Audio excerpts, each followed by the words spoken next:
आपण जिल्हा परिषद माध्यमिक शाळा पांढरगाव येथे जमलेलो आहोत. आज ज्या कार्यशाळेचं आयोजन आपण केलेलं आहे ती कोणती कार्यशाळा आहे सगळ्यांनाच माहिती आहे. आपण व्हिडिओ कसा बनवायचा म्हणजे फोटो आणि वेगवेगळ्या छोट्या छोट्या व्हिडिओचा वापर करून एकत्रित व्हिडिओ कसा बनवायचा हे आपल्याला आज बघायचं आहे.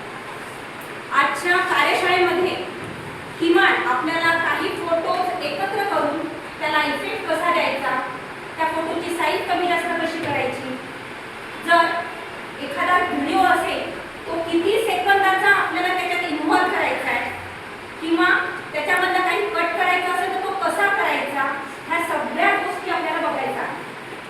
आता तुम्ही व्हिडिओ बनवता, फक्त तुम्ही कॅमेरा समोर ठेवून एक व्हिडिओ बनवता, बरोबर? मग कॅमेरा समोर ठेवून व्हिडिओ बनवणं एवढं सफिशियंट आहे का? कधी कधी आपल्याला काहीतरी त्याच्यामध्ये लिहावं पण लागतं. मग ते लिहायचं कसं? लिहिल्यानंतर तुम्ही जे रेडीमेड व्हिडिओ पाहता त्याच्यामध्ये वेगवेगळ्या अक्षरांमध्ये दिलेलं असतं, वेगवेगळ्या हँडरायटिंगमध्ये दिलेलं असतं. मग ते कसं करायचं? वेगवेगळ्या कलरमध्ये दिलेलं असतं. ते वेगवेगळे कलर कसे चेंज करायचे?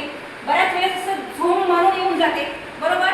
मग तो आहे इफेक्ट. तो इफेक्ट कसा द्यायचा, ह्या सगळ्या गोष्टी आपल्याला त्या व्हिडिओमध्ये येणं आवश्यक आहे.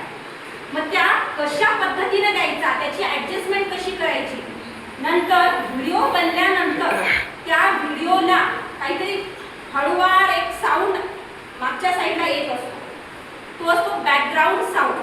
तो बॅकग्राऊंड साऊंड कसा द्यायचा? कधी कधी म्युझिक पण आपण देऊ शकतो, पण साऊंड सुद्धा कसा द्यायचा आणि म्युझिक वेगळं. म्युझिक म्हणजे एखादं सॉन्ग वगैरे कसं टाकायचं त्याच्यामध्ये, ते आपल्या कोणत्या लेवलपर्यंत आपल्याला मॅनेज करायचे, त्याची चढउतार कशी ॲडजस्ट करायची आहे, ह्या सगळ्या गोष्टी आपल्याला ह्या ॲपमध्ये शिकायच्या आहेत. त्यानंतर वेगवेगळ्या पद्धतीचे ॲनिमेशन्स असतात. आता ॲनिमेशन्स म्हणजे काय? प्रश्न असतात तुमच्याकडे, सगळे नवीन शब्द आहेत तुमच्यासाठी, आपण सगळं क्लिअर करणार आहोत. परंतु ॲनिमेशन्स देत असताना कोणतं ॲनिमेशन कशासाठी सुटेबल आहे, नुसतं काहीतरी द्यायचं म्हणून द्यायचं नाही, तर प्रत्येक आपल्याला शैक्षणिक व्हिडिओ बनवायचे आहे. मग शैक्षणिक व्हिडिओ बनवत असताना आपल्याला एक काळजी घ्यावी लागते की आपण जे म्युझिक देतो, आपण टाकलं तिथे पिक्चरचं सॉन्ग चालेल का? नाही. तर आपण जे म्युझिक देतो ते त्या घटकाला, स्पेसिफिक घटकाला ते साजेसं असलं पाहिजे. आणि ते जर साजेसं नसेल तर तुमचा व्हिडिओ सक्सेसफुल होणार नाही.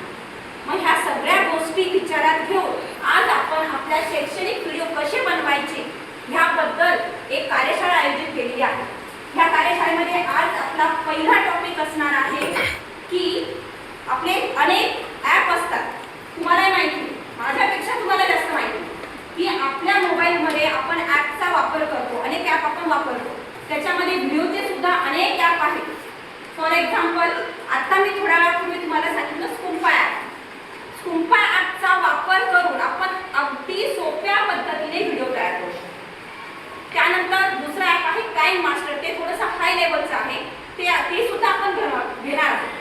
आधी आपल्याला याच्यामध्ये बनवावं लागेल आणि याच्यामध्ये बनल्यानंतर जे याच्यामध्ये परफेक्ट होतील त्यांना मी नेक्स्ट ॲडव्हान्स लेवलचं काइन मास्टर ॲप सुद्धा घेणार आहे. येते लक्षात? त्यानंतर AI चा वापर करून बरेच व्हिडिओ मेकर सुद्धा सध्या मोबाईलमध्ये अवेलेबल आहे. तुम्हाला काहीच करायची गरज नाही, डायरेक्ट तुम्ही घेऊ शकता. नंतर फक्त व्हिडिओ मेकर नावाचं सुद्धा ॲप आहे. मग ह्या सगळ्या ॲपचा वापर कसा करायचा आणि ह्या ॲपचा वापर करून चांगल्यात चांगला उत्कृष्ट व्हिडिओ कसा बनवायचा हे आपल्याला बघायचं आहे.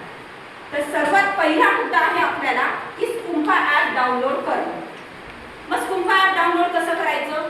आपण कोणताही ॲप जसं डाउनलोड करतो त्याच पद्धतीनं प्ले स्टोअरवर जायचं, स्कुम्पा म्हणून नाव टाकायचं, त्याच्यामध्ये व्हिडिओ मेकर ॲप आहे ते डाउनलोड करायचं आणि त्यानंतर त्याच्यामध्ये फोटो कसे ॲड करायचे ते आपल्याला सध्या बघायचं. ठीक आहे? आता फोटो ॲड करणं कशा पद्धतीने ॲड करायचे? सर्वात सुरुवातीला फोटो आपण घेऊया, नंतर फोटो प्लस व्हिडिओ घेऊया आणि नंतर छोटे छोटे व्हिडिओ एकत्रित करून व्हिडिओ बनवूया. अशा वेगवेगळ्या पद्धतीनं आपण त्या फोटोला तिथे इफेक्ट कसा द्यायचा, ॲनिमेशन कसं द्यायचं, त्या सगळ्या गोष्टी आपण प्रॅक्टिकली बघणार आहोत. येते लक्षात? आणि सगळ्यात महत्त्वाची गोष्ट, बऱ्याच वेळेस काय होतं की मी फोटो तर घेतले, 10 फोटो सिलेक्ट केले, पण हा फोटो हा व्यवस्थित नाही दिसत आहे, मग तो काढून टाकायचा, रिमूव्ह करायचा. ते सुद्धा आपल्याला शिकणं आवश्यक आहे. बऱ्याच वेळेस होतं, कारण सगळं व्यवस्थित होतं पण एखादा फोटो आपल्याला योग्य नाही वाटत त्या ठिकाणी,